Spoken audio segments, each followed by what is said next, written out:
Hello viewers, welcome to my channel Easy 60. இன்னைக்கு Tamil Nadu syllabus standard 10 chapter 3 formulas of alpha beta பார்க்கலாம். இப்போ ஒரு quadratic ஈக்குவேஷனோட general equation எப்படி இருக்குன்னா ax² + bx + c. Sum of the roots கண்டுபிடிக்கணும்னா alpha plus beta is equal to -b/a.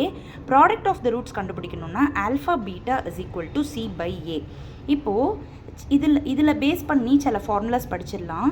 Alpha minus beta கண்டுபிடிக்கணும்னா root of alpha plus beta the whole square minus 4 alpha beta. இது first formula. Second formula வந்துட்டு alpha square plus beta square கண்டுபிடிக்கணும்னா alpha plus beta the whole square minus 2 alpha beta. Alpha cube minus beta cube கண்டுபிடிக்கணும்னா alpha minus beta the whole cube plus 3 alpha beta into alpha minus beta.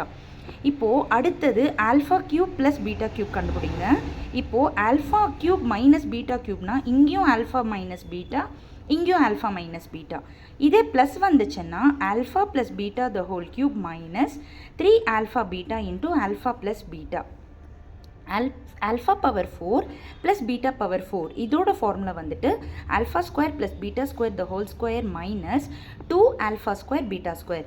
இந்த 5 formulas படிச்சிட்டிங்க அப்படின்னாலே எக்ஸசைஸில் இருக்கிற எல்லா சம்ஸும் உங்களால் போட்டுற முடியும். Thank you viewers.